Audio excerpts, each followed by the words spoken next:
مونچھیں کتنی بڑی رکھ سکتے ہیں؟ کیا داڑھی کے ساتھ بڑی مونچھ رکھ سکتے ہیں؟ اگر ہاں تو کتنی بڑی رکھ سکتے ہیں؟ ضمیر صاحب انڈیا سے۔ نبی صلی اللہ علیہ وسلم کی صحیح احادیث ہیں، احف الشوارب و اعف اللحا، داڑیاں بڑھاؤ مونچھیں گھٹاؤ۔ حدیث میں تین طرح کے الفاظ آتے ہیں مونچھوں کے بارے میں۔ ایک سب سے ایک الفاظ ہے قص الشوارب، قص کا معنی ہوتا ہے قص یا قصو کا معنی کاٹنا۔ ایک ہوتا ہے احف الشوارب، احفا کا معنی ہوتا ہے بہت زیادہ کاٹنا، یعنی مبالغہ کر دینا، احفا غلو کرنا کاٹنے میں۔ اور بعض الفاظ حدیث کے ہیں جس میں حلق کا بھی ذکر کرتا ہے، جو امام طحاوی رحمہ اللہ نے ذکر کی، اگرچہ وہ روایات کم ہیں اور بعض حضرات نے اس کی سند پہ بھی کلام کیا ہے، لیکن احفا تو بہرحال ثابت ہے۔ احفا کا معنی جڑ سے، یعنی بہت چھوٹی کرنا۔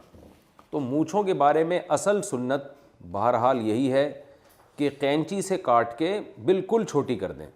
اور عبداللہ بن عمر رضی اللہ تعالی عنہ جو نبی صلی اللہ علیہ وسلم کے حلیے میں آپ کی بہت زیادہ مشابہت اختیار کرتے تھے، ان کے بارے میں بھی یہی ہے کہ وہ قینچی سے مونچھیں اتنی تراش دیا کرتے تھے کہ بالکل وہ کھال وہ نظر آنا شروع ہو جاتی تھی، اس کی سرخی نظر آتی تھی۔ تو افضل تو یہ ہے۔ باقی جائز یہ بھی ہے کہ مونچھیں رکھی جائیں، بہت سے صحابہ مونچھیں رکھا کرتے تھے، تو اگر یہ ناجائز عمل ہوتا مونچھیں رکھنا تو آپ صلی اللہ علیہ وسلم ان کو منع کرتے۔ تو آخری حد جو بیان کی گئی ہے مونچھوں کی وہ یہ ہے کہ ہونٹ کا جو بالائی کنارہ ہے، ہونٹ کا جو اوپر کا کنارہ ہے، وہ بہرحال کھلا رہنا چاہیے، سائیڈوں سے آپ جتنی چاہیں بڑھا دیں۔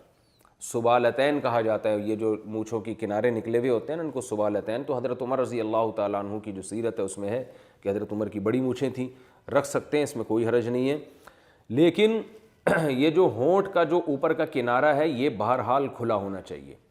مونچھ نیچے سے اتنی بڑی نہیں ہونی چاہیے مونچھیں کہ پانی پی رہے ہیں تو آپ بال اس کے اندر تیرنا شروع کر دیں، کھانا کھا رہے ہیں تو روٹی کے نوالے اس میں پھنسنا شروع ہو جائیں، اور جو ایک عجیب سا حساب ہوتا ہے کہ سر کے بال بھی بہت بڑے ہیں، داڑھی بھی بہت بڑی ہے، مونچھیں بھی بہت بڑی ہیں، تو اکثر میں لوگوں سے کہتا ہوں ایسا لگتا ہے کوئی بندہ جھاڑیوں سے جھانک رہا ہے، تو یہ کنڈیشن نہیں ہونی چاہیے۔ تو افضل تو یہی ہے کہ جو نبی کے ظاہری الفاظ ہیں احفا، اس پر عمل کیا جائے۔ اور بلیڈ کا استعمال بھی جائز ہے، مگر بعض فقہا نے اس کو مکروہ لکھا ہے، تو فقہ حنفی میں بالکل جائز ہے، بلیڈ سے بھی آپ مونچھیں صاف کر سکتے ہیں، لیکن اگر کوئی فقہا کے اختلاف سے بچنے کے لیے احتیاط پر عمل کرنا چاہے تو بھی ٹھیک ہے، تو قینچی سے چھوٹی کر لے۔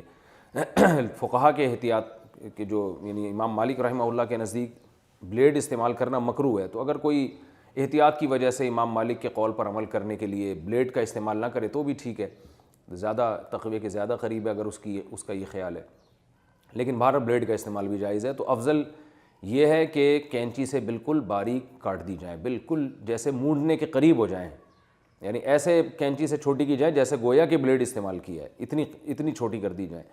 اور رکھنا چاہیں تو رکھ بھی سکتے ہیں، لیکن ہونٹ کا بالائی کنارہ کھلا ہوا ہونا چاہیے۔ بڑھا کتنی سکتے ہیں؟